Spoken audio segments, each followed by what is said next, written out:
Coming up on Chasing the Natty, we've taken a lot of time recently to focus on all the transfer portal and coaching changes, but today we're going to spotlight a lot of the players that surprised all of us by returning for another year of school and how that is going to impact the CFF landscape in 2023. Hashtag not done yet, hashtag unfinished business. We'll also take a little bit of time to catch up on some of those transfer and coaching news from this past week. In order to help with us, we have our resident CFF IDP Expert Justice from Campus Canton on for the show. All this and more coming up right after this.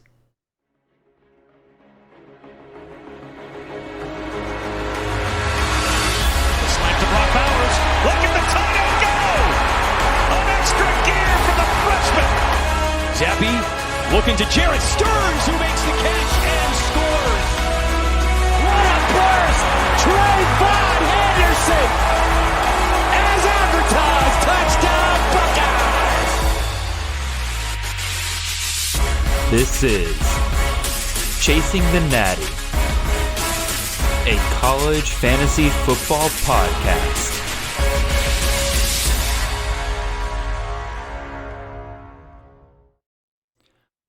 All right, welcome in, everybody. This is Jared Palmgren, host of the Chasing Natty podcast. I hope you guys are having a wonderful ride to your work on this Monday morning. Again, we're back at it, really turning over the page over into 2023. We got plenty of things to discuss over the next coming weeks. We got the way too early mock draft special, which will be coming to you guys in the next couple of weeks. So right now, we just kind of have to sit back and think about what all is the landscape for 2023, who all is coming back, who is leaving for the draft. We're going to highlight some of that for you guys here today. In order to help us out with that, we have Mr. Justice from the Campus Canton CFF team, our resident IDP expert, on with the show for us today. Justice, how you doing today, sir? Yeah, I'm doing great. NFL's on. The games have been pretty decent so far, so hopefully that'll continue throughout the day. Yeah, the Seahawks 49ers game was good for about 3 quarters, and then the 49ers just took over. And then, man, that Chargers Jacksonville game last night, man, that was insane. That was absolutely nuts. Yeah. And I'm happy for Trevor Lawrence. Again, you throw 4 picks in the first half, and you come back and you throw 4 touchdowns in the second half to get your team to win. That's why he's the number 1 overall pick right there, folks. Yep. So, sure. Yeah, we got a load of show today. Again, our main topic today is we're going to focus on some of these players that a lot of us really thought were going off to the draft, and they kind of threw us a curveball and said, nope, we're coming back for another year. So we're going to highlight some of those guys, talk about how it may impact some other CFF players and what are some of the dominoes that it has caused throughout the landscape. And then next week, we're going to talk about some of those players that we thought were going to come back another year and decided to go off to the draft. So that'll be next week. And again, we're also going to talk about some of the transfer portal news, some of the coaching changing news. We're going to leave that towards the end of the show this time because, again, we don't want that to be the main topic every single week from here on out. And we'll hit all of that towards the end of the show if you want to hear about that. So before we get started and everything, of course, guys, you know what I have to do. And no, it is not the spiel. It is me bragging about my Georgia Bulldogs going back-to-back, baby.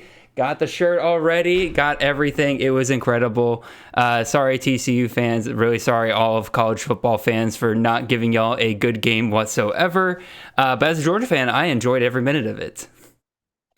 It wasn't, from an entertainment standpoint, it wasn't a great game, but TCU won the game to beat Michigan, and so they were there, and it is what it is, I do have a real big problem with some of the people afterwards who were talking about the playoff committee got it wrong. I'm like, how can you possibly say that when TCU went and beat Michigan? Everybody agreed Michigan belonged there after the season that they had. They beat Ohio State.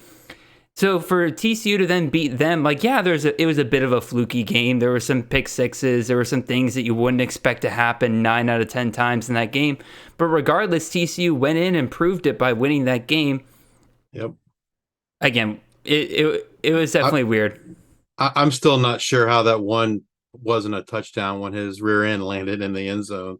That still baffles me. I don't understand that at all. But, stuff happens, right? Yeah, again, crap happens. Michigan should never have let that game be close enough to where the refs could have decided it, even if it was a truly baffling decision by the refs. I mean, again, they made a lot of mistakes, so. Exactly. Again, if you throw 2 pick sixes, you can't be that mad. Yep. So, but again, congratulations to my Georgia Bulldogs. We had a wonderful week celebrating. Unfortunately, we did get some terrible news this morning about one of our projected starting O-linemen, Devin Willock, and one of our recruiting staff, Chandler LaCroix, both passed away in a car wreck this morning. So thoughts to their family, thoughts to everybody involved with that. The entire team is grieving, I know, right now. So again, if you're praying people, go ahead and throw a little extra prayer in for them and everybody involved with that.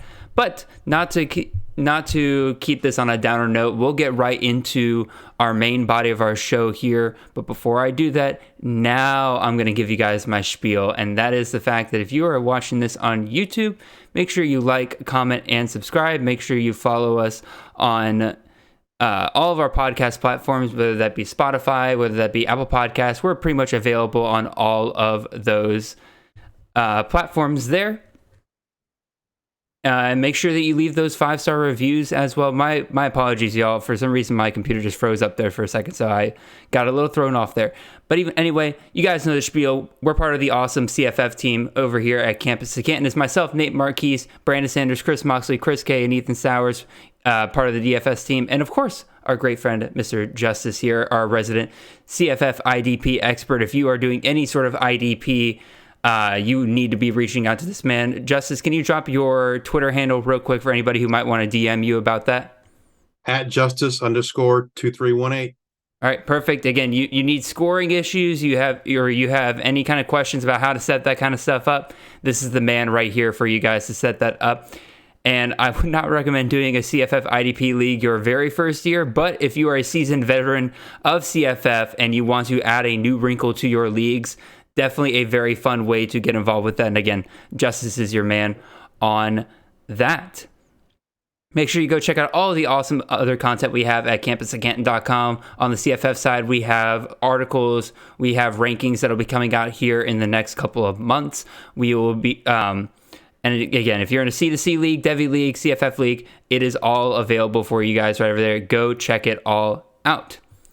All right, Justice, let's get involved with some of these returning players, and really no other place to start than our QB1 from this past year. That is Mr. Beau Nix, coming back for his 5th year. A lot of people thought that after the incredible year that he had, he would be off to the NFL draft, former 5-star quarterback, kind of finally proving it, throwing for over 3,500 yards, 43 touchdowns throughout the year, 29 passing, 14 rushing. What do we think about this, Justice? Like, again, obviously, I was surprised. Yeah, go ahead. You surprised? I was surprised he came back. Right. I mean, hopefully he can. I mean, I guess there's no reason to believe he can't repeat, similar numbers. I would expect. I don't know that he'll have 14 rushing touchdowns again, but just given the year that he had, I thought maybe he'd want to go on a high note in terms of, his NFL and draft stock. But maybe he wants to try to prove he can do it again and improve that stock even more. I think next year's draft class, at least at the very, very top, the QBs are better than this year. But the other thing is maybe he realizes he's not going to necessarily be or doesn't think he's going to be a top pick. So he wants to come back to school. So I can't blame someone for that, right? Being a late round, 5th, 6th, 7th round draft pick and versus college, go to college, right? I assume he's getting NIL money. So yeah, that's what I was about to say. I bet you the NIL money that he's getting right now is much better than what he would be getting as a 5th, 6th round quarterback off the board right now. The other part of it is, yes, he proved himself in terms of his own stats this year, but again, let's not forget, Oregon kind of fell apart a little bit near the end of the year, lost a couple of games that they shouldn't have, didn't make the conference championship when it really looked like that they were kind of the favorite throughout most of the year. I think, I think he's coming back to, that's his unfinished business. It's not his own stats. He wants to help Oregon get back to the Pac-12 championship, knowing what they could have done last year. A couple of things to note with him here. They are getting a new offensive coordinator this year. They have Will Stein coming over from UTSA. UTSA not shy about having dual threat quarterbacks. If you were a fan of Frank Harris this past year, really, I don't think there's any reason to be truly afraid here. I think we have all the indications that he'll be able to utilize Beau Nix very well with his skill set. You kind of touched on it, Justice, a little bit. Another point I want to make, I don't know if 14 rushing touchdowns will be in the cards again, especially with him only rushing 89 attempts. That basically means like 1 out of 6 rushing attempts he had was a touchdown. I don't see that happening again this year. And in terms of how this impacted CFF in general, well, first of all, I think with Ty Thompson coming back this year as well, he didn't enter the transfer portal, and it sounds like he's not going to. I think his stock is basically dead in the water at this point because you have Beau Nix here, and then you have some pretty talented young guys coming in behind them. You got Austin Novosad, the 4-star freshman quarterback coming in this year. The other thought that I kind of had here was, did Beau Nix coming back scare off 2 different quarterbacks? One, Dante Moore, who is now flipped from Oregon over to UCLA. I think maybe Dante Moore was looking for a place where he would legitimately have a shot to be the top guy year one. Now, I think NIL was also a very big part of it from everything I've heard about Dante Moore, but he basically flipped over to UCLA, where I think he has a chance to start over Colin Schlee in year one. I think Colin Schlee is probably the favorite still, but I think this might have scared off Dante Moore. I also think that this also scared off DJ Uiagalelei. You're looking at a guy who is coming out of Clemson. His younger brother just committed to Oregon as well.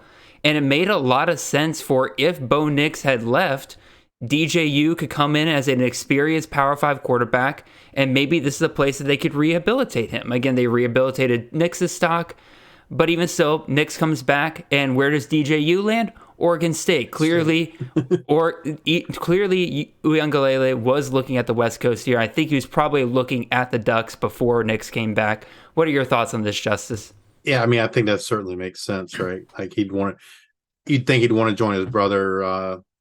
I think most people thought Nix would not return. So yeah, for sure. I think that definitely makes sense. Ty Thompson, yeah, I agree. I mean, if you have him in a dynasty, I guess it's not the worst thing to hold on to him.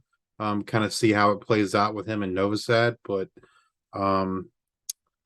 yeah, I think like you said, Nix's rushing touchdowns, I expect maybe like 8-ish, something in that range seems more reasonable, I think. Yeah. And UTSA still ran the ball very well with their running back. So whereas maybe this past season Oregon would use Nix more around the goal line. I don't necessarily, I mean, not to say it won't happen, but I don't think it's going to happen to the same degree that it happened this past year. Yeah. I would definitely agree. It's the reason why, like, I don't automatically have Beau Nix as my number one quarterback for this next upcoming year. Not solidified where I'm going to quite have him yet. I'm still working on my initial rankings, and good Lord, that is a process currently, especially with our first drafts coming up here. Mock drafts. We're not drafting any kind of best balls or anything yet, but it's definitely a doozy right now in terms of where to put them. I think it's interesting. It's good for him that Tez Johnson came there, right? His stepbrother. Yeah, and so, exactly. He didn't really lose any like significant weapons in the passing game. Nope. I know Thornton left, but he does get Tez Johnson there, and so I think that's only going to help. Yeah, and Trayshawn Holden, who's got plenty of experience from Alabama. Troy Franklin is number one guy, comes back. I'm very high on Troy Franklin this next year. We will definitely see. Another Pac-12 offense that basically the whole thing's coming back, so we can talk about all of them here a little bit, but we're going to focus in on their quarterback, who I think surprised everybody more than anybody else that he would come back, and that is Michael Penix Jr., the quarterback out of Washington. This past year, he was the QB 8 for CFF, passed for over 4,500 yards. Dude was just absolutely insane through the air. 35 touchdowns total, 31 through the air, 4 on the ground. A little bit of a dual threat there. But like I said, in addition to Penix coming back, his top 2 receivers are coming back. Jalen McMillan and Rome Odunze, who are the wide receiver 18 and 17 respectively this past year. Justice, your immediate thoughts on Michael Penix, and I have to think he's probably easily I'd say top 5 quarterback, definitely top 10 for most people's rankings going into next year. Absolutely, especially for a 6-point touchdown passing. Absolutely. I mean, maybe you're going to knock him a little bit if it's a 4-point, passing touchdown, just because he doesn't rush a whole ton. But yeah, for sure, top 5. And the fact that all those receivers came back, that's just, I was actually surprised. I figured at least one of McMillan or Odunze would go to the NFL or, test the waters with the draft. But yeah, Washington, they should even be even better next year, right? 2 years in that system. They, hopefully they can get a more consistent running game, which is only going to, help them out. So yeah, I agree. I think Penix is definitely a top 5 quarterback and moving into next year. I'm not totally surprised he came back, because again, I think he was at best he's a late round quarterback in the draft. So another year of production will definitely help him in that regards. Yeah, he's definitely in the midst of a big time rehabilitation campaign. Definitely killed it the year after Kalen DeBoer left Indiana. Terrible year for him. Reunites with him. Great year so far. Hopefully he can do it again. You kind of mentioned Washington with the running back situation. I really like the acquisition they got of Dylan Johnson coming in from Mississippi State.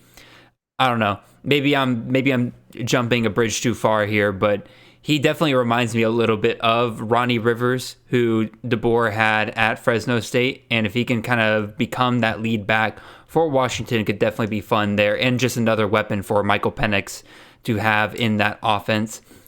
In terms of how this impacted everything, this impacted it twofold. First of all, Sam Heward, the 5-star quarterback that was on the roster there, who Penix beat out for the starting job, he has finally entered the portal. A lot of people have been wondering why he waited so long. Don't know. I don't know the guy, but again, he's finally entered the portal. We'll see where he lands up. The other part of it is that Kienholz is a quarterback that was committed to Washington pretty much up until early signing day for the most part. In the last weeks heading up to it, Ohio State flips Kienholz I don't want to say out of nowhere, because I think this is part of the reason, is that Kienholz probably saw an opportunity to start pretty early on here at Washington. Penix comes back, and he's like, nah, heck, I'll go over to Ohio State. And it definitely kind of leaves a question mark as to where Washington goes next with their quarterback after Penix leaves after this year, because this is Penix's final year unless he gets injured, redshirt injury year or whatever. So that's something I'm definitely going to keep an eye out for. And it definitely, again, I'm thinking a year ahead here, but this feels like a big time transfer landing spot. Yeah, I kind of have to, but this feels like a big time transfer landing spot for next year. Any more thoughts you have on Michael Penix, Justice? Not necessarily Penix, but just Washington in general. Yeah, I was a little surprised that Kienholz flipped to Ohio State. I personally don't know that he'll ever start there.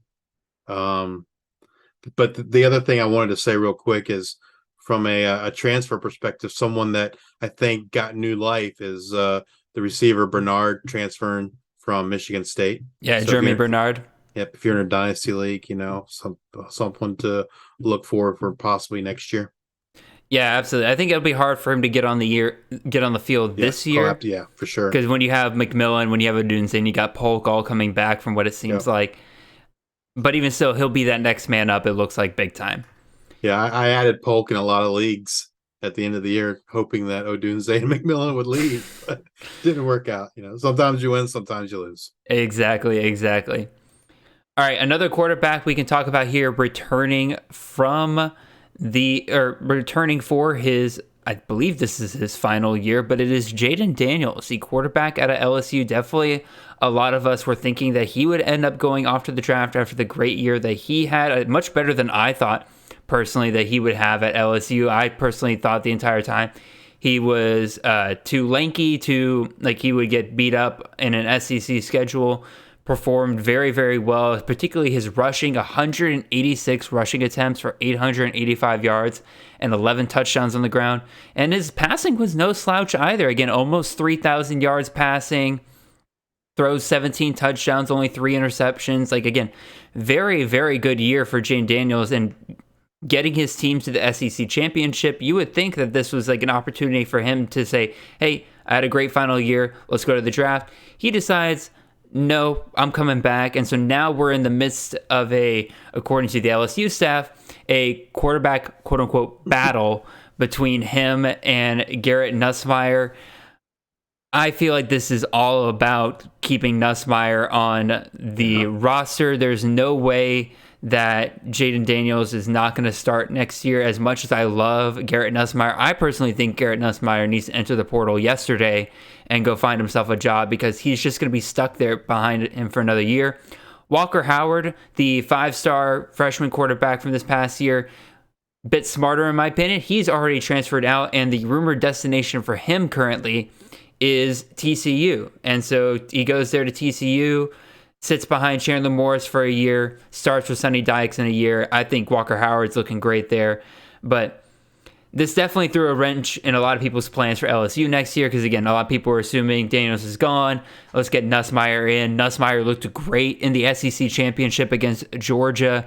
If they can kind of get back to that pass-heavy offense, it could definitely be a lot of fun there. But we get Jaden Daniels back, the QB 11 from last year. I think he is going to be incredible. Justice, your thoughts on Mr. Daniels?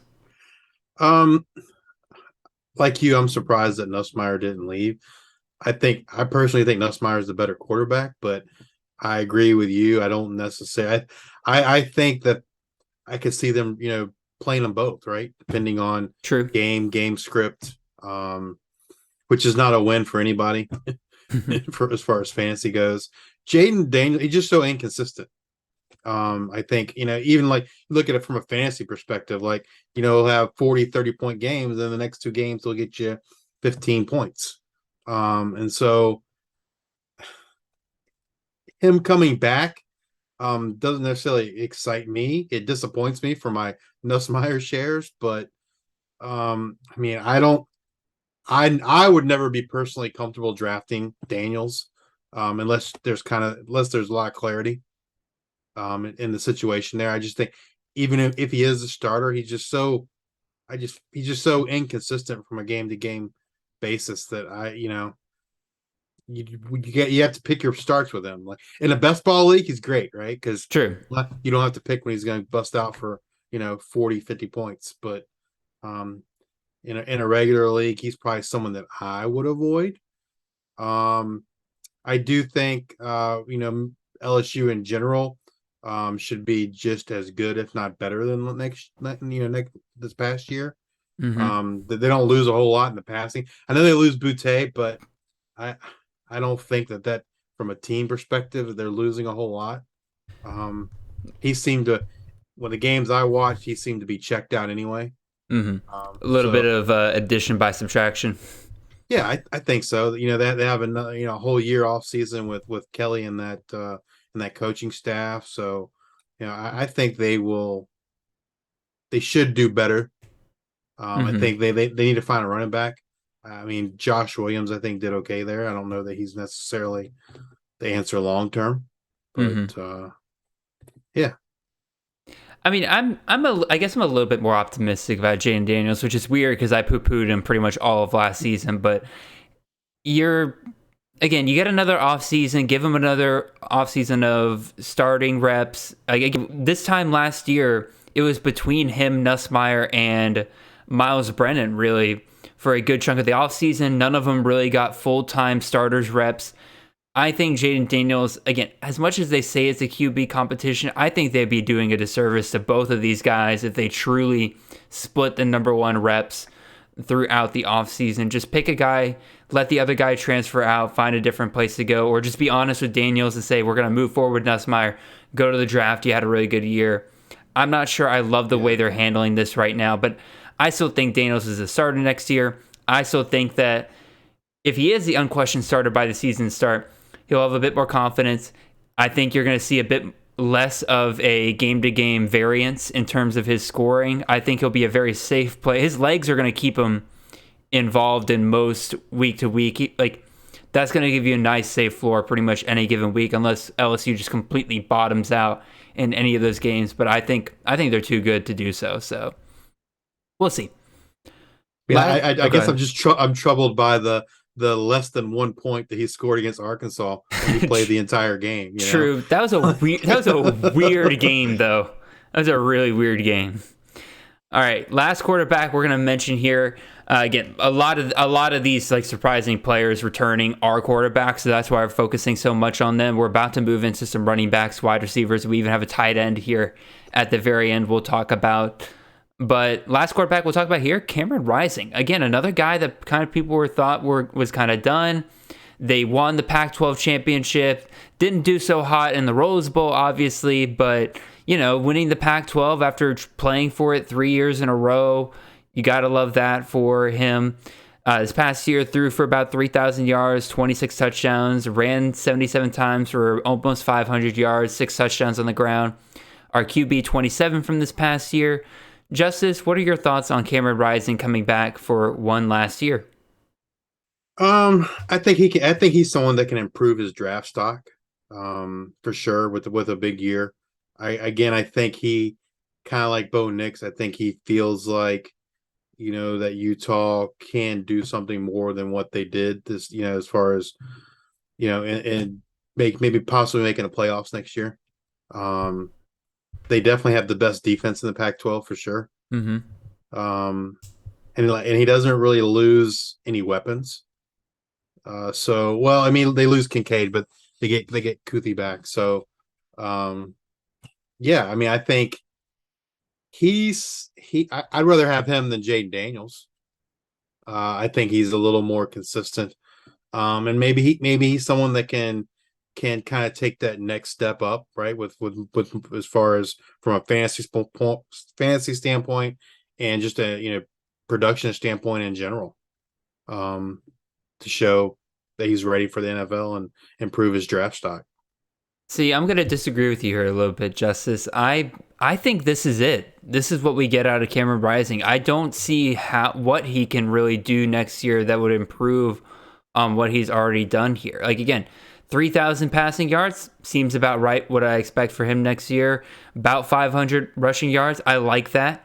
But again, this is where I'll probably be drafting him. He's going to be right around my QB 20 to 25 range. I will grab him as a safe play week in and week out, but he just doesn't strike me as a guy that can make that next step. Meanwhile, Jaden Daniels, we saw this past year, dude almost ran for 900 yards.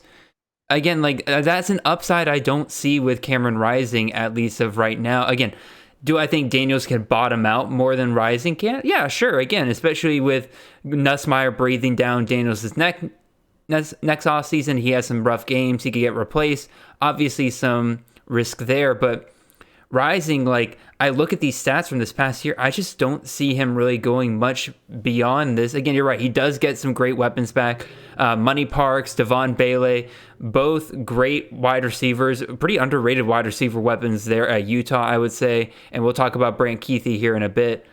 In terms of how this impacts everything else, not really a ton of things. I think we all kind of agreed that if Rising moved on, that Utah would probably be looking in the transfer portal for a starting quarterback. But again, with Rising coming back, I don't think they're looking at that. They might, again, Bryson Barnes looks like the QB2 here. Maybe with another year under his belt, he can be the guy a year from now, but I don't think it really impacts a ton of other guys in the CFF landscape. Nate Johnson's still there too. So. Yeah, Nate Johnson, the freshman. And if Daniels is the unquestioned starter, I agree with you. I worry this early on. I worry if that's going to be the case or not. See, I think I'm putting the air quotes around anything regarding a QB competition at LSU. I really think I think they're doing disservice to both of those guys by pretending that QB battle, quote unquote, is anything but. Anyway, any other thoughts you have on Cam Rising before we move on? Nope. All right. let's go talk about some of these running backs here. And we're going to talk about 2 running backs from 2 Big Ten schools. And the first one we're going to talk about is Mr. Blake Quorum, the running back 7 from this past year. Would have finished higher had he stayed healthy the last 2 games of the season, no doubt about it. 247 rushing attempts for almost 1,500 rushing yards and 18 touchdowns. Also caught 11 passes for 80 yards and a touchdown. The unquestioned RB1 at Michigan this entire year. Donovan Edwards getting nicked up definitely helped him out in that front. But he is now back, and honestly, shout out to Chris K for calling this like 2 months ago that Quorum would be the surprise running back to return. I thought he was good as gone considering all the hype he had, but the power of hashtag unfinished business was too much. And let's be real, these Michigan players want to come back for another year because 2 years in a row, they've made the playoffs, they beat Ohio State, and they think they can do more than that. They have a national championship on their mind, and honestly, it's going to be that way with or without Jim Harbaugh as their head coach. We'll see what happens with Harbaugh and the NFL, but Quorum came back for a reason. I think this is the reason right here. He wants a national championship to add to his resume. What do we think about this, Justice, though? Because Donovan Edwards is back. He's healthy. Can we count on Quorum being this top CFF running back? Or could we just have 2 top CFF running backs in him and Edwards, and we shouldn't worry about anything? I mean, I think Quorum can be, and I think the biggest positive for Quorum is he's going to be the goal line back, right? They demonstrated in the TCU game they don't want to give Donovan Edwards the ball at the goal line for whatever reason. Doesn't make any sense to me, but they clearly don't like using him along the goal line. So I think you can count on Quorum for probably at least top 10 for sure, right? I don't know.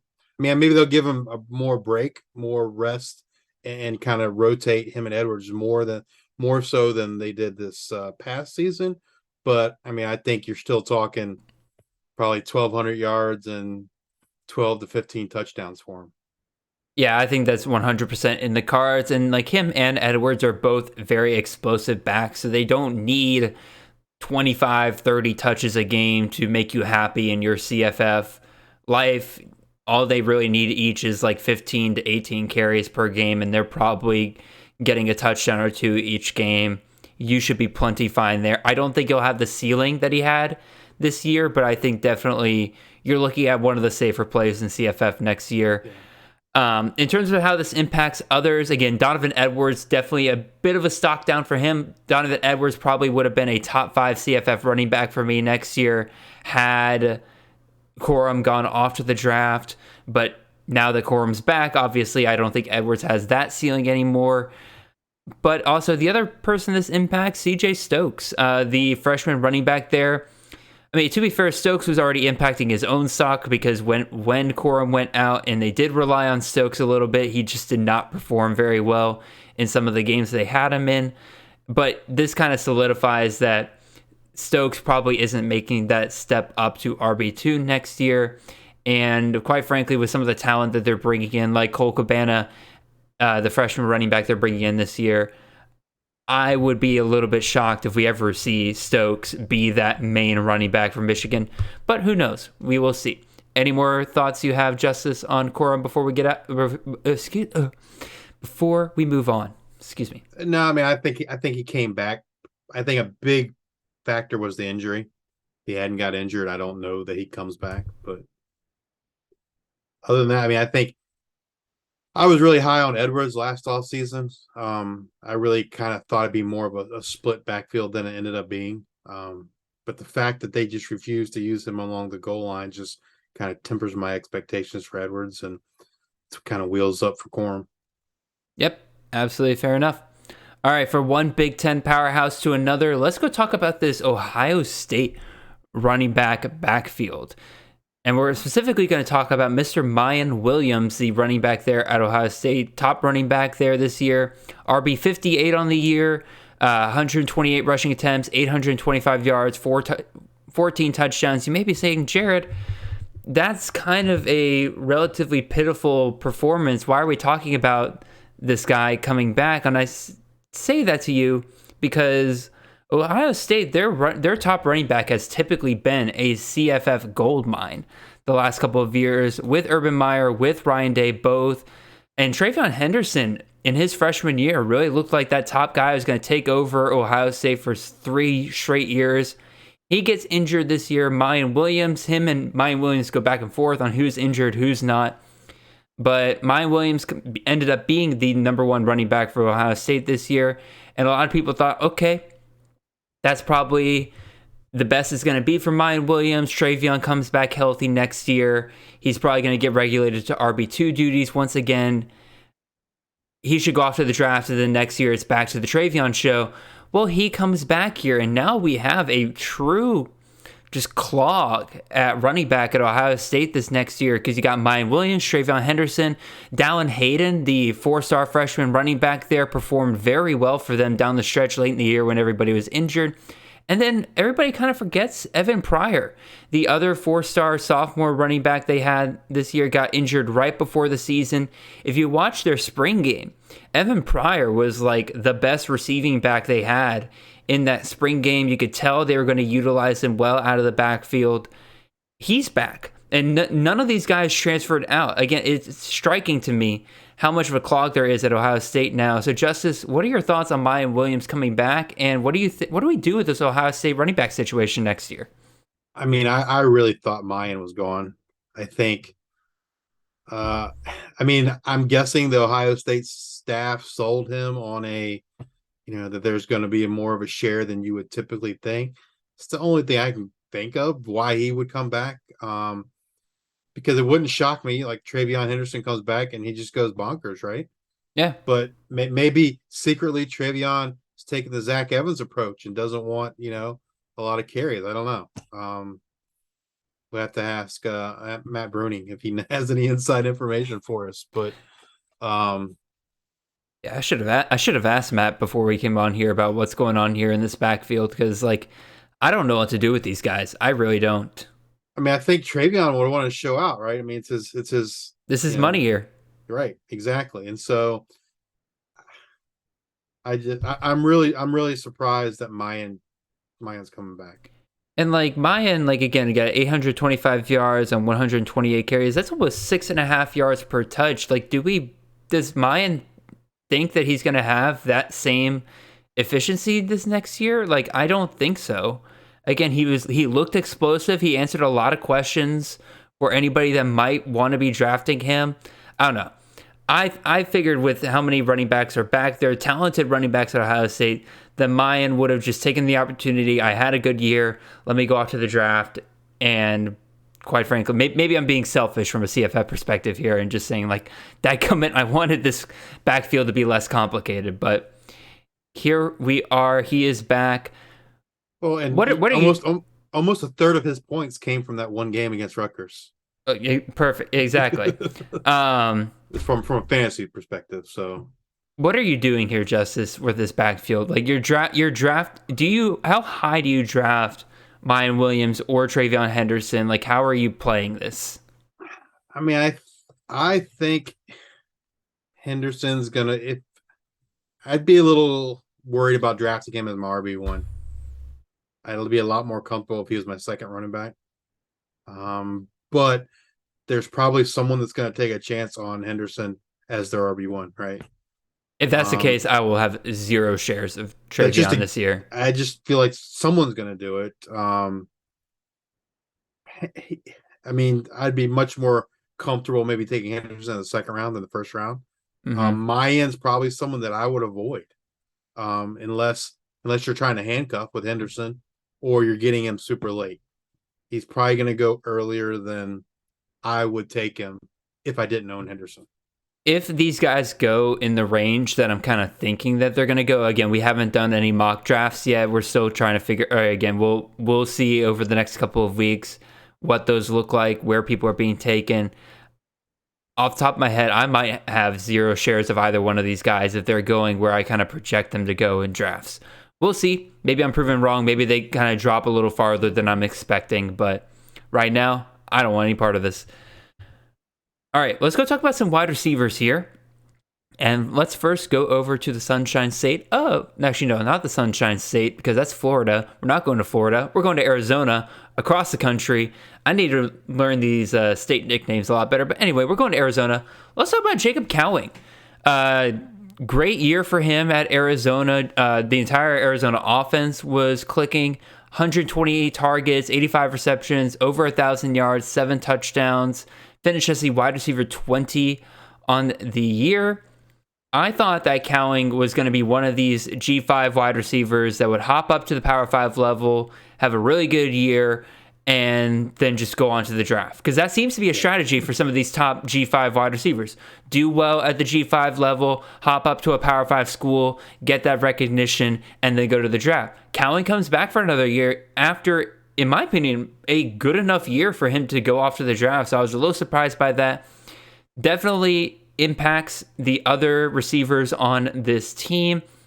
Dorian Singer, the other wide receiver that was there at Arizona, he was the wide receiver 24 this past year. He is off to USC. We'll talk about that impact in another date. But this kind of opens up the door for Ryan McMillan to probably be the clear wide receiver 2 for this offense. But if you're a T-Mac fan like myself and you drafted him as a freshman, you were kind of hoping that he would be somebody that we might be looking at starting as the wide receiver 1 for this offense by year 2, with Cowling moving on, and then Singer, whether he went to the draft or transferred. But Justice, your thoughts on Jacob Cowling and his impact on CFF this year? I think he can add to those numbers, like you said, with Singer gone. Obviously, you expect McMillan to pick up a big portion of that, but I also expect Cowling maybe to get maybe 200 more yards, maybe 2 more touchdowns, something along those lines. Mm-hmm. Delora's back.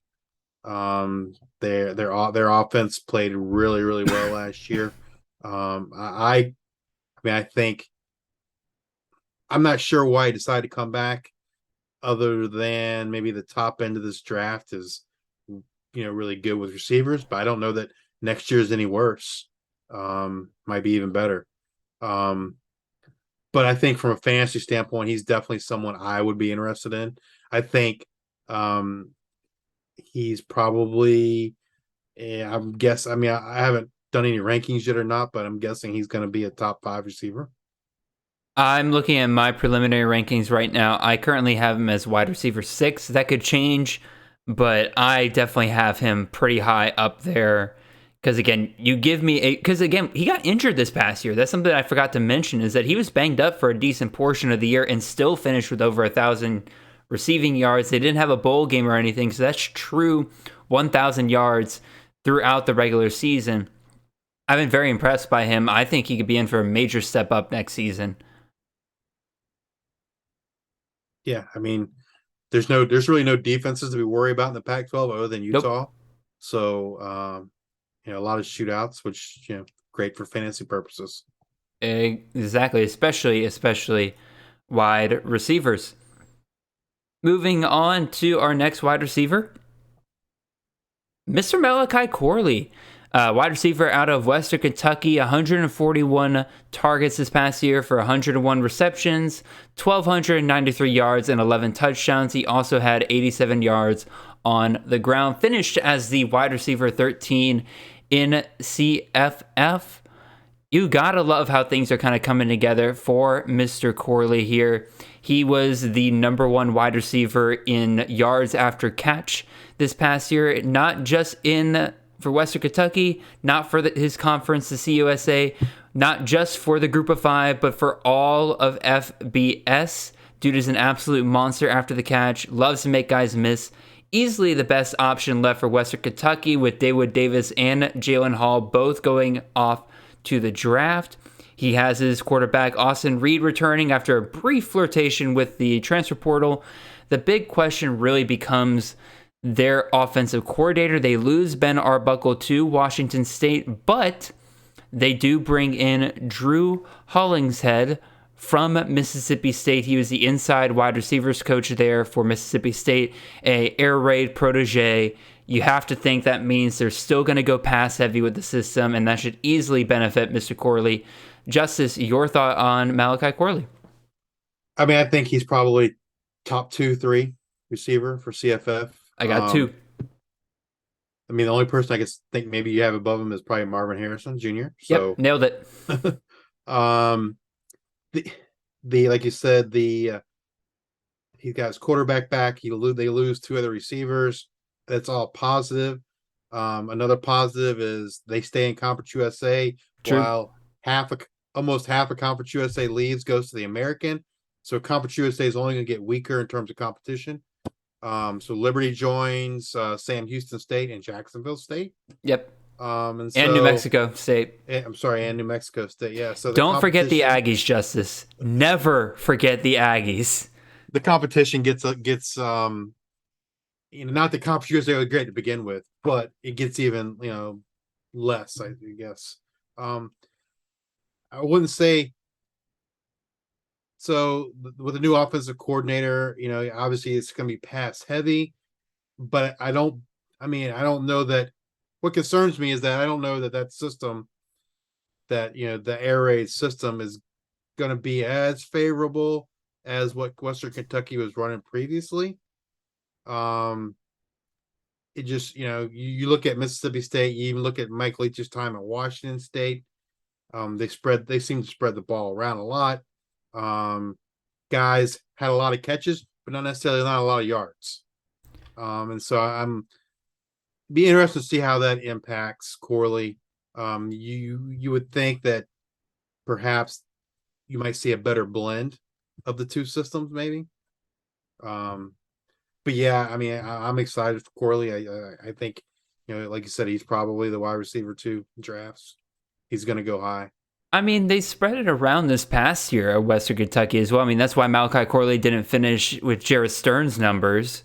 But you had 4 receivers catch more than 50 balls last year at Western Kentucky. Again, I agree with you. There's probably a little bit of concern in terms of the depth of target. The depth, how far they're throwing it down the field. But again, they have Austin Reed. Austin Reed is more comfortable with throwing it down the field. I would say that's a bigger concern for a guy like Cameron Ward with Ben Arbuckle's system over at Washington State, because Ward has trouble kind of pushing the ball down the field, at least accurately. Austin Reed, they're not going to have that problem. He's very comfortable throwing it around. I bet you that, again, I know that, what is his name? I forgot it off the top of my head. It is, I know that Hollingshead for Mississippi State, again, it's air raid, but I feel like they're bringing him in with the knowledge of hey, you see what they did last year, first time offensive coordinator, basically do that and you're good, and we're not going to have to worry about anything here. That's certainly the hope, right? That is the hope. But regardless, you go from one pass-heavy system to another, I think we're still going to be mostly pretty fine. My big concern with Corley is if no other receivers really step up for Western Kentucky, does it become easier for defenses to kind of bracket Corley? But at the same time, it's CUSA, so it's they probably you probably don't have the talent to do that. So no, I mean, UAB was probably the best defensive team there. And they're gone to the Americans, so exactly. Yeah, I mean, as far as other receivers, Matheson's still there. Yes. Right. And then Dalvin Smith. And at times Dalvin Smith. They both had their moments this past season. So I agree. I think they can step up and help Corley for sure. Absolutely. All right, 2 more main guys we'll focus on, and then we'll get to those transfer portal and coaching news. This one we'll go through kind of quickly. This one's not as impactful as some of the other guys we talked about here, but it was a guy that surprised me, and I think he could be in for a big step up next year in terms of his CFF production. I'm talking about Mr. Antoine Wells, the wide receiver out of South Carolina. 92 targets, 68 receptions, 928 yards, and 6 touchdowns this past year. Had a few rushing attempts to the ground, got a touchdown out of it. Finished as a wide receiver 36 on the year. He has his quarterback, Spencer Rattler, returning to South Carolina as well. Always a big up right there. Had a really strong finish, I would say, overall to the year against Vanderbilt. 4 catches, 110 yards, 2 touchdowns. In their monster game against Tennessee, Wells caught 11 balls for 177 yards. Couldn't find the end zone, but again, that's just a bit more unlucky. Actually, nope, never mind. That's not true. He did find the end zone. He just got it on a 3-yard rushing touchdown, just didn't get it through the air. And then against Clemson, another one of their bigger games of the year, 9 catches, 131 yards, and 2 touchdowns. Kind of went out on a whimper in the bowl game, 5 catches, 30 yards, no touchdowns against Notre Dame.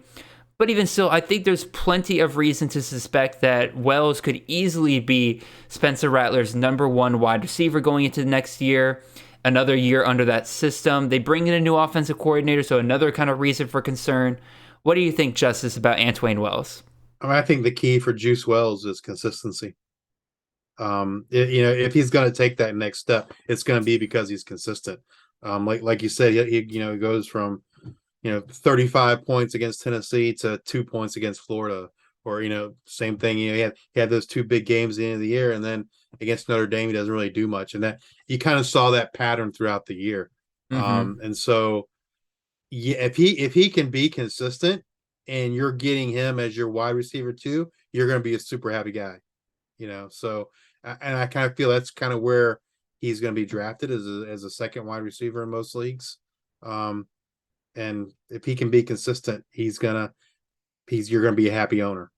Yeah, I'm looking at my rankings right now. I currently have him as a wide receiver 22, so I agree with you, right there in that wide receiver 2 range.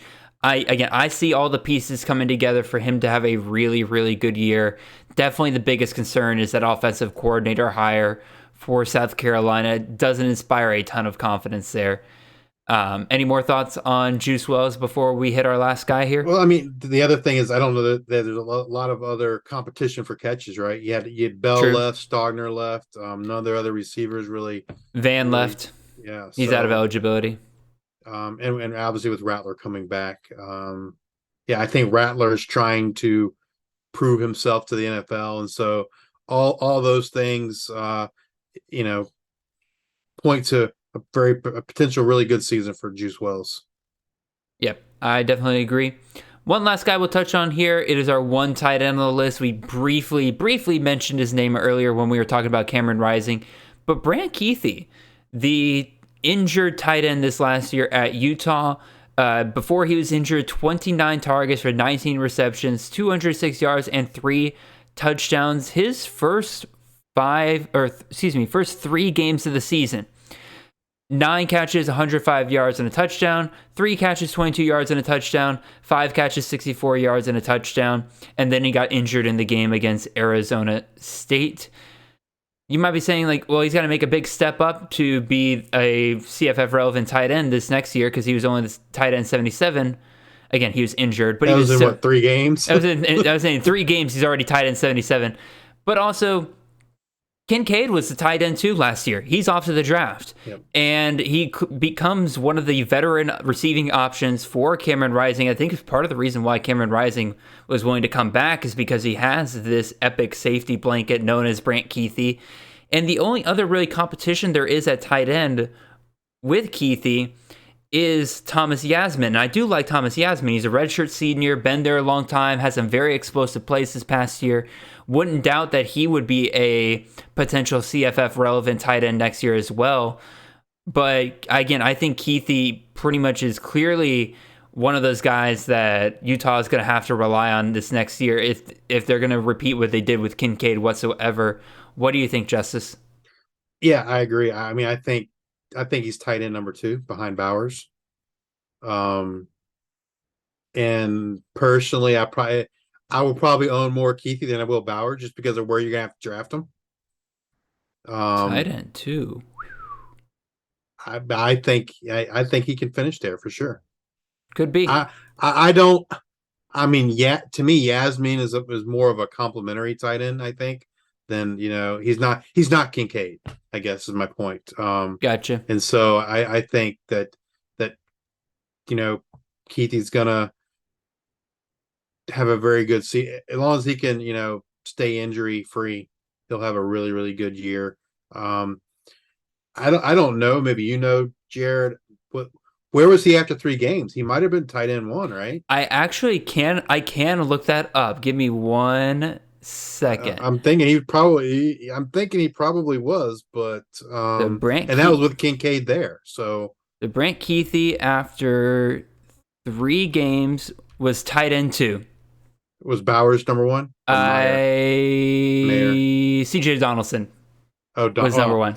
Yeah. Okay. So yeah, if CJ Donaldson still has tight end eligibility on Fantrax, then I could see Keithy not being tight end number 2. But if we're talking about like guys that actually play tight end, he's probably tight end 2 for me.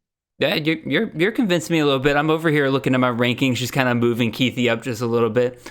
I think I'm probably going to keep him at. I think the highest I can get him right now is tight end 4 if you include CJ Donaldson in your tight end rankings. Yeah, I'd probably put him 3 if I'm including Donaldson as a tight end. Like I still have Jatavian Sanders ahead of him because I really like what Sanders did this past year, and I'm hoping they fix those O-line issues, kind of figure out that passing game at Texas a little bit more. He should be a monster for Texas next year.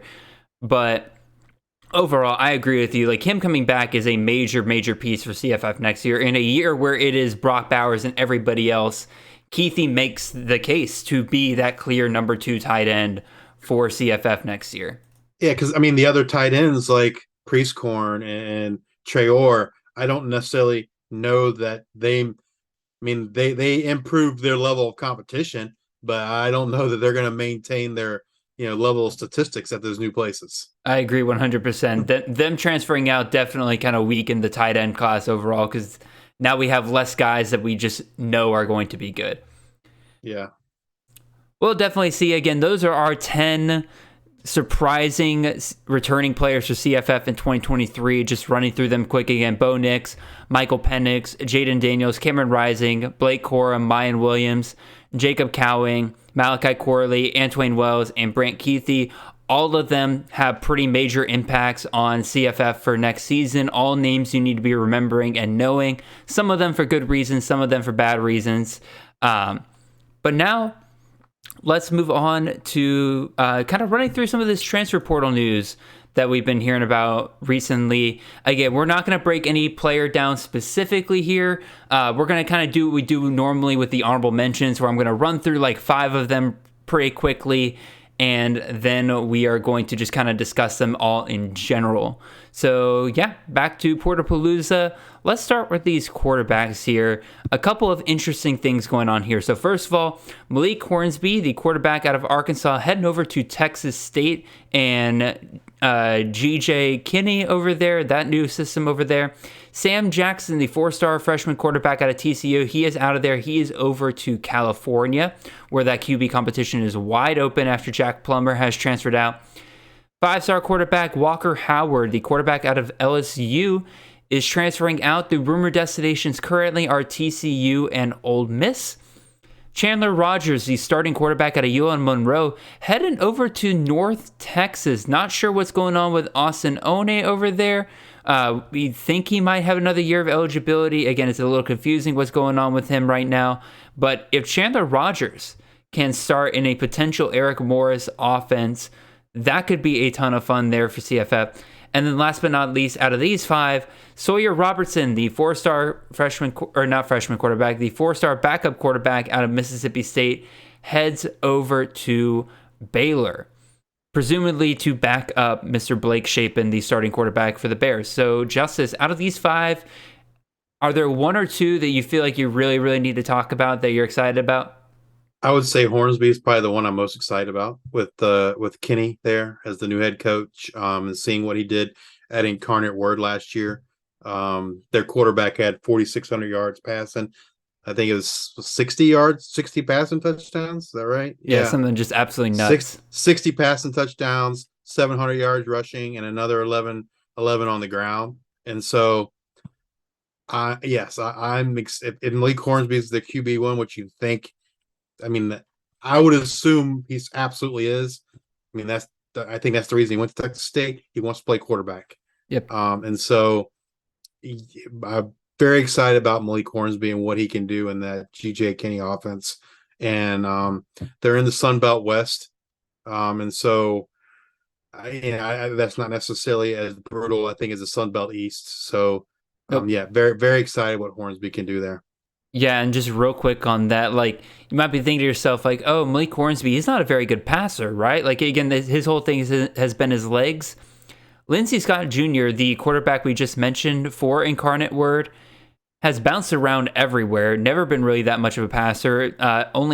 Before this year, had only passed for 2,000 yards or more just once in his career.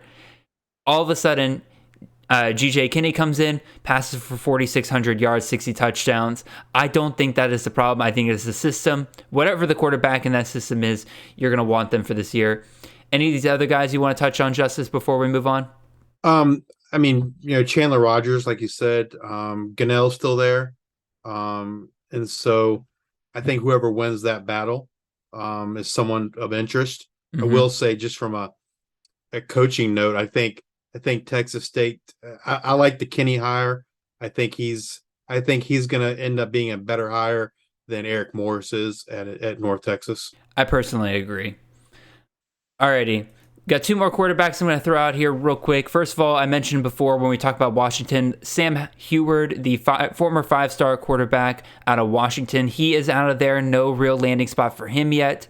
And then Taven Jackson, the four-star freshman quarterback out of Tennessee. He has left Tennessee and he is going to Indiana. The graphic does not show that. I forgot to update it before the show because he just committed there this morning. Either one of these guys, you excited about, Justice? I think I would have been more excited if Jackson had gone to South Florida. Yeah, I agree. I watched a little bit of Jackson in high school, and I wasn't watching Jackson. I was watching some defensive players, and I wasn't overly impressed with him. But if he had gone to South Florida and could run, Tennessee style offense from a fantasy perspective, that would be great. That would have been beautiful. Yeah. But that is not the reality we live in. We live in the sad reality where he goes to Indiana. Although he has some interesting pieces at Indiana. Again, EJ Williams from Clemson went over there, so keep that in the back of your mind. I don't think Cam Camper's still there, right? No, he's out of eligibility. Is he I gone? believe. So Okay. Sad face. I do like Cam Camper. Alrighty. Let's go to some of these running backs here. This one is a couple of big ones here.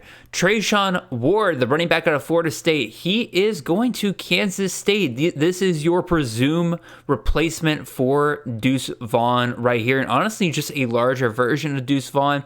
Ward has shown he can catch out of the backfield. Probably not as good as Vaughn, but even so, the system is going to call for him to do it. I doubt he comes here unless he thinks that he can perform as well as Vaughn.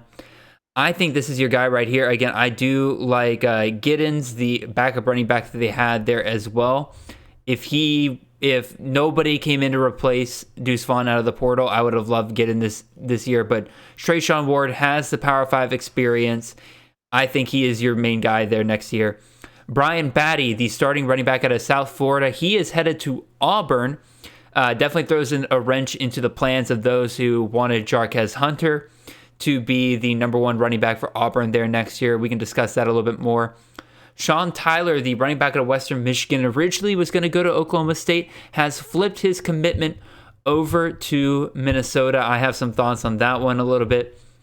Cavassier Smoke, the running back out of Kentucky, he is heading over to Colorado. Currently, I think you can pencil him in as Deion Sanders' number one running back, considering he's the only one that he's brought in so far. I'd be a little hesitant there. And then Gerald Green, the running back out of Georgia Southern, he is headed over to Eastern Carolina. East Carolina is missing now Keaton Mitchell, who's off to the draft.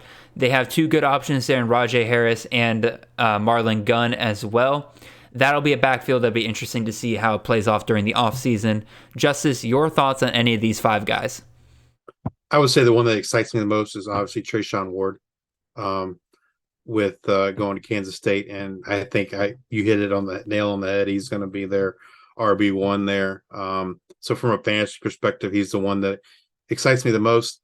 I would say Sean Taylor going to Minnesota just kind of disappoints me, because that would lead you to believe there's going to be a little more of a share in that backfield than maybe you had hoped you would see.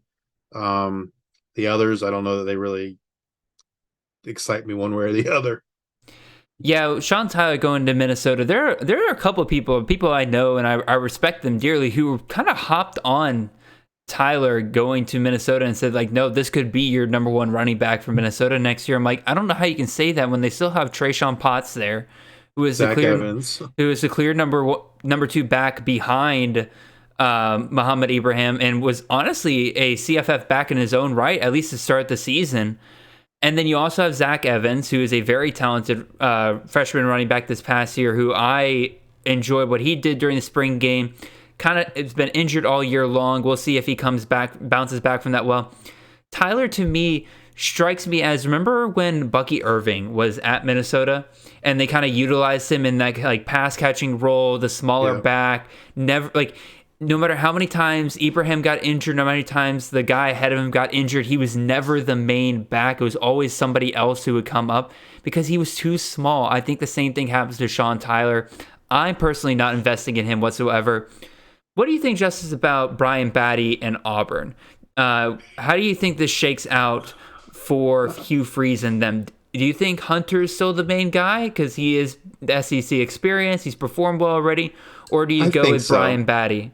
I think Hunter's still the guy. I think Batty's kind of, insurance, if you will.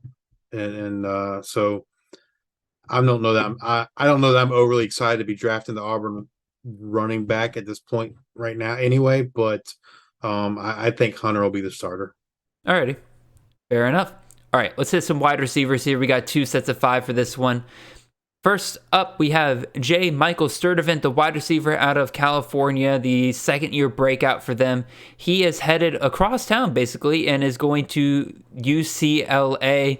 There were rumors he might go to Tennessee as well as TCU. I personally think he landed in the best spot possible at UCLA. A lot of vacated receiving production there. You're going to have one of 2 good quarterbacks there to throw it to you, whether it's Colin Schlee or Dante Moore.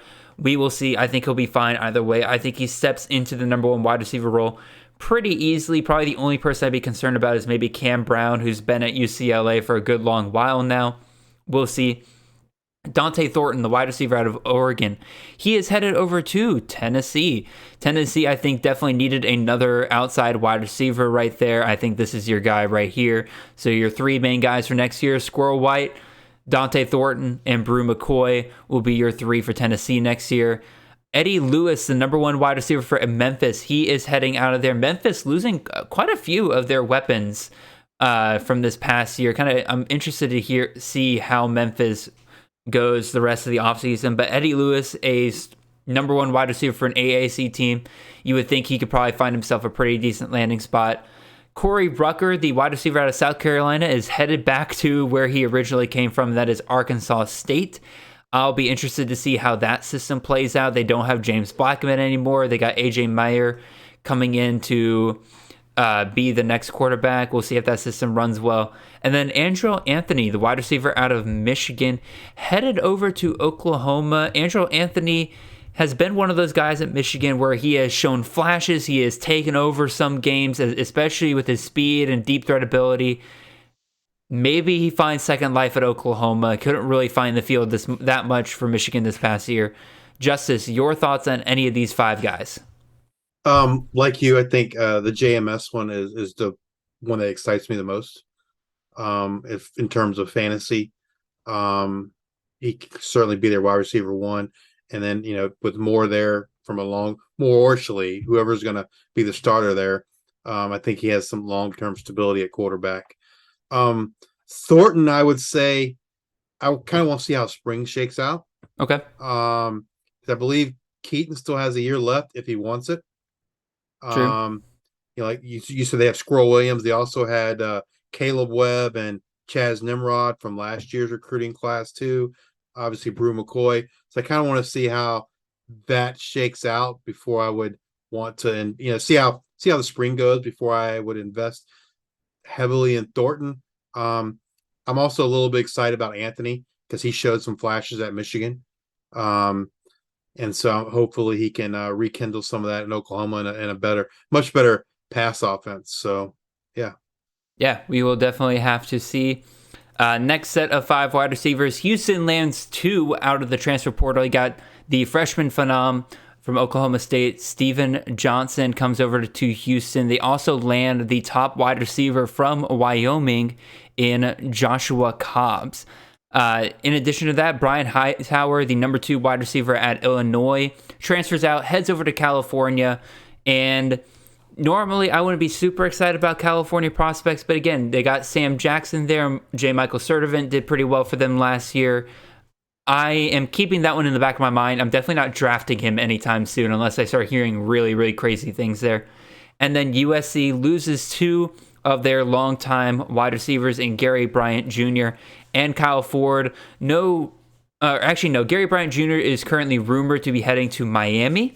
That could be kind of interesting, especially if we see a resurgent Tyler Van Dyke. Haven't heard anything on Kyle Ford in terms of where he could be heading as well.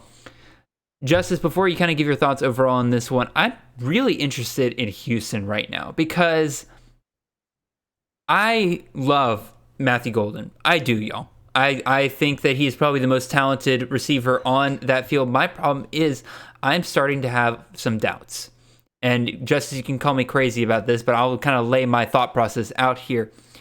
Matthew Golden's had a couple of opportunities this year to really show out as that clear next guy after Nathaniel Dell. Nathaniel Dell has been out for a few games throughout the season, or at least been limited. He hardly played in the bowl game.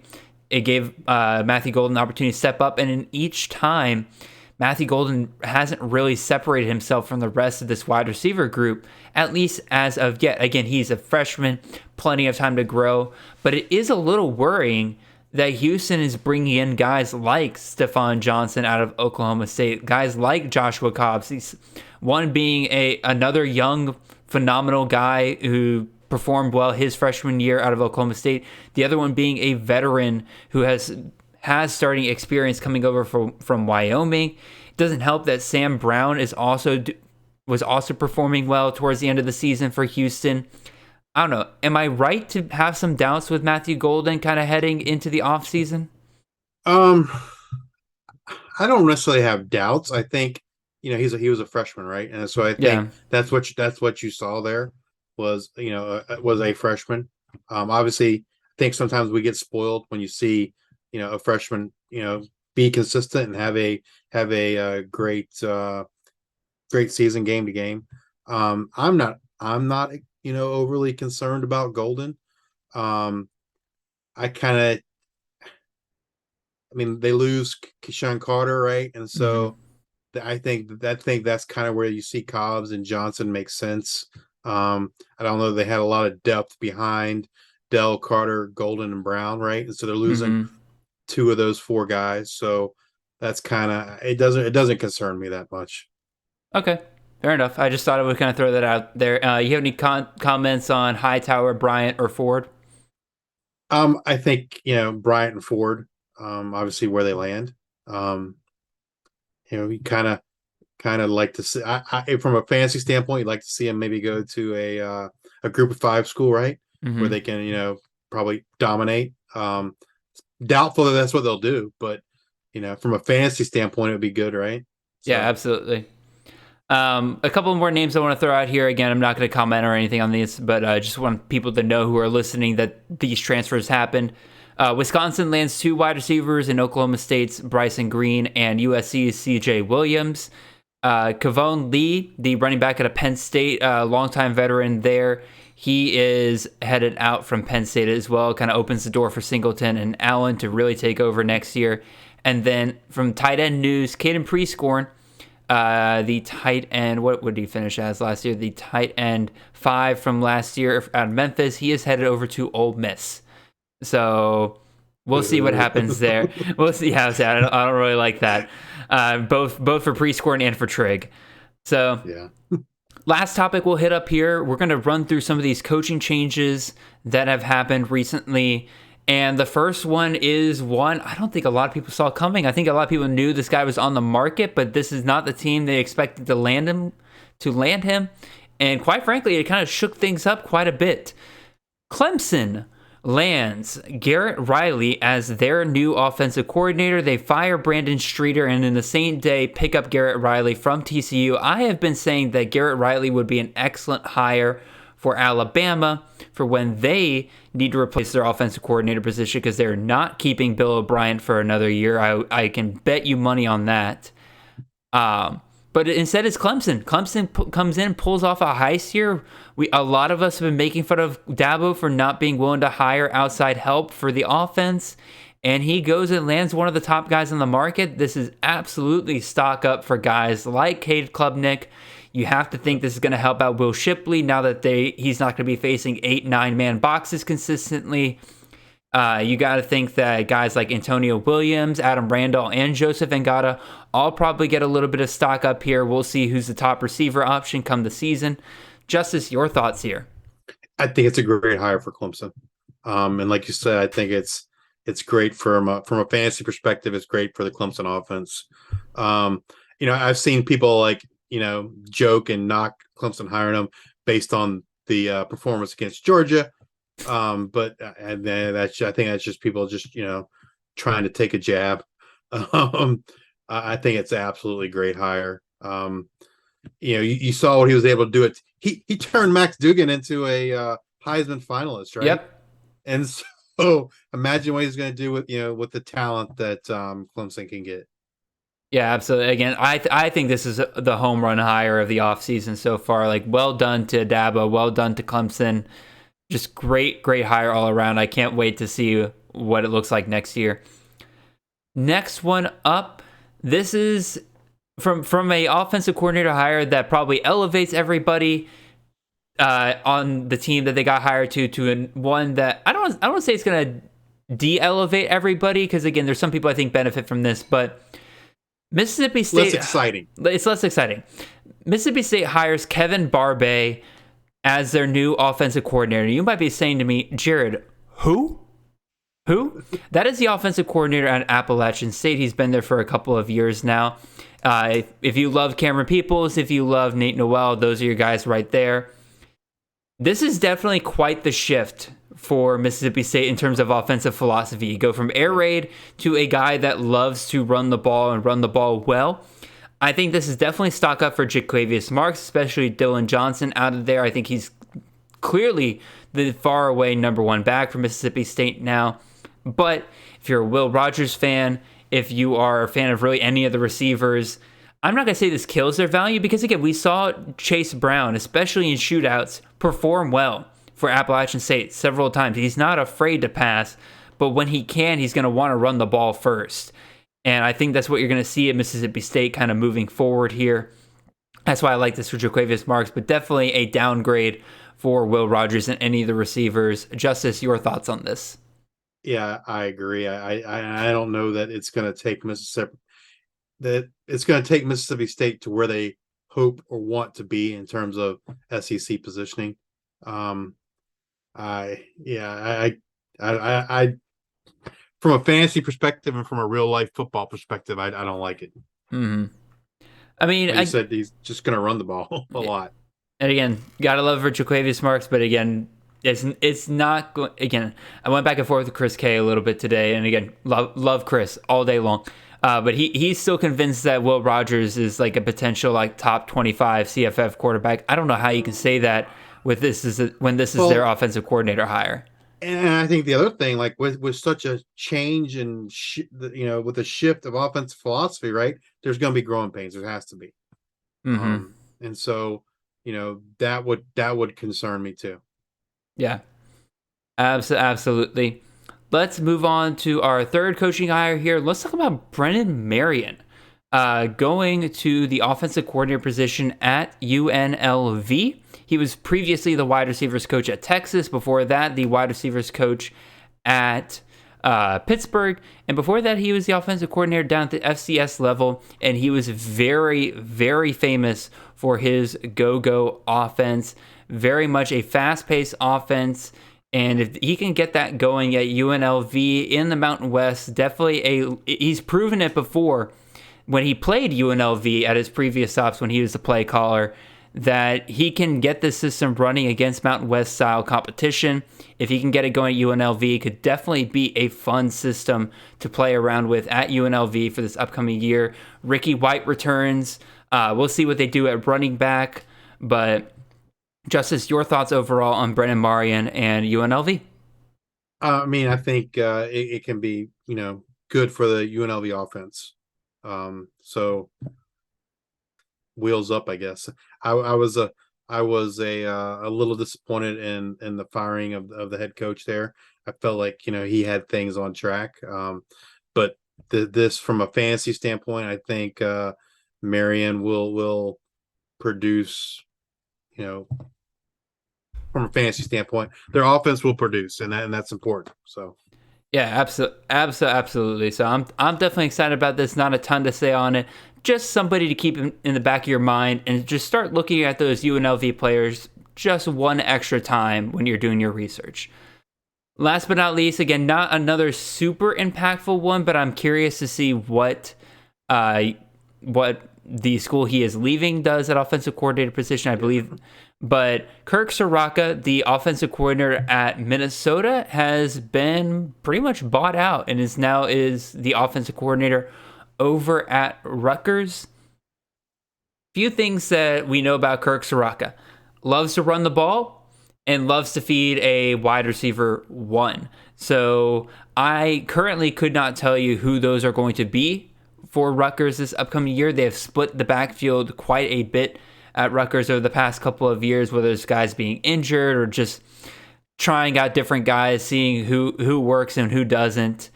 We'll see. And again, none of their receiving options really stand out to me currently, but overall, that could definitely change what's going on over there at Rutgers. And this pretty much brings into question what's going to happen at Minnesota. Again, we already kind of have doubts a little bit that the Minnesota running back field is going to be split just a little bit more. They've hired recently the running backs coach from NIU, who, if you followed NIU whatsoever, Northern Illinois, they love to split up their backfield between several different backs. So we'll see if his influence causes that whatsoever. What do you think, Justice? So, he had some good years at Minnesota his first time around. And then he went to Penn State. Is that correct? Yes. And then they rehired him, and he didn't do much. He didn't do really much at Penn State, and he didn't really do much, in terms of offense other than the running back last year at Minnesota. So I don't know. It just kind of seems like a retread, if you will, for Rutgers. I did want to mention, though, that Minnesota did elevate two staff members to the offense to be co-offensive coordinators. Okay. So it's the wide receiver coach, Matt Simon, who's going to take over the play calling duties. And then the other co-offensive coordinator is Greg Harbaugh Jr., who was the tight ends coach, who will now be the quarterbacks coach. And no, he's not related to Jim or John Harbaugh. He is not. Okay. He's not. So it sounds like they're bringing some guys up from the inside and everything like that. But again, I still do worry a little bit about what they're going to do at running back next year because they don't have that clear number one guy like they did with Ibrahim. We'll see. I'd like to see them get back to the days where they produce also, at least one, if not two, fantasy relevant wide receivers. That would be quite fun. I think a lot of people were hopeful for last year with Soraka coming back, but that didn't happen. So, well, it didn't help that Chris Ottman-Bell got injured very early on in the year, and then nobody really stepped up. In terms of their wide receivers, again, they bring in Elijah Spencer and Corey Crooms, two G5 guys. I don't know if either one of those guys is really going to step up. They got a lot of good options there. They don't have a lot. I don't think any of them are great options yet in terms of what we've seen so far. So yeah, they got to get better quarterback play too. So. Oh, no joke. I'm surprised they haven't tried to get somebody out of the portal yet. Yeah. We'll see. If Illinois can land Luke Altmaier, I feel like Minnesota, if they really tried, could land somebody decent. We'll see. All right. I think that brings us pretty much to the end of our show. Justice, you have been incredible today, man. Really appreciate you hopping on and discussing some of these returning players, transfer portal news, as well as some of our coaching changes and everything. Again, you are a resident CFF IDP expert around here. You also do a great job explaining CFF and playing CFF as well. Can you let the people know what kind of stuff you are working on over the next couple of months and what they can expect out of you? So, I'm the IDP specialist over at Campus Canton. I'm currently working on an article there for the NFL draft, going over the edge players and my personal rankings for that. I'm also on the Devy IDP Grind podcast, where we discuss, college IDP. Hopefully we are recording tomorrow night. We've been on a hiatus for a little while. And then actually coming also this week, Tuesday night, I will be on, I believe it's the Toilet to Titles podcast with Nino Brown. Very nice. To talk about the NFL draft, specifically edge rushers and cornerbacks. So look forward to that. And then I'm just, looking at improving some of the tools for IDP for our Campus Canton folks. Yeah, absolutely. Again, Justice does a great job around here. And if your stats that you provided in terms of points and everything for IDP basically saved a lot of IDP leagues last year in terms of keeping up with it. With Fantrax not scoring IDP. And I don't see them changing that. It's a little surprising to me. I built a tool that can score it, and it didn't cost me anything. So you would think someone like Fantrax could do something similar, but for whatever reason they don't. Probably some legal reasons that they just refuse to refuse to explain to us. And I will say this: like, I know that the big thing for them is live stats. Yeah, and that doesn't exist. So not for defensive stats. You can't. You're looking like at least 24 hours out before you're getting reliable stuff.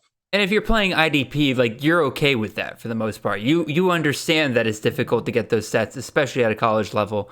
But regardless, you're doing a fantastic job, Justice. Again, if you guys have any questions whatsoever regarding IDP or just, again, CFF in general, Justice is a smart guy when it comes to regular CFF as well. Go follow him on Twitter at Justice_2318. Yes, I nailed it. 2318. Go follow him there. DM him. I'm sure he's willing to answer all of your questions over there.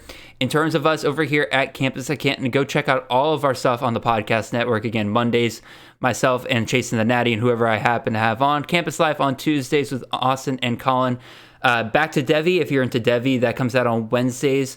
Thursdays you have the Canton Bound podcast, Thursdays you have Devy Debate, and then Friday you have the Canton Bound podcast. Got a good 5-show set for you guys every single week. We are the CFF podcast, so if you love college fantasy, come listen to us every Monday morning. Again, the Way Too Early mock draft special, that'll be coming out in the next 2 weeks. I got 12 awesome CFF guests from around the industry that'll be helping us put that together. If you haven't watched last year's, it's going to be very similar to that. It's one of my favorite things we put on every year. Again, this is only the second year we've done it, but like I've enjoyed putting it together both years, and I think it really kind of helps provide a great kickoff point for CFF moving forward. It gives us an idea of what are the baseline values moving forward. Definitely be on the lookout for that. Nate Marquise has great articles coming for you guys, so check those out whenever they drop on the website. We're working on tools, and of course, we're going to be getting work on that CFF guide that you guys are going to love having whenever the summer comes around. So if you have any ideas regarding that, please feel free to DM me at CFF_Jared on Twitter. Love to hear your guys' feedback on pretty much anything, so don't be shy. I don't bite. Really appreciate you guys listening, and you guys have a wonderful rest of your week. See you guys next week. Have a blessed day.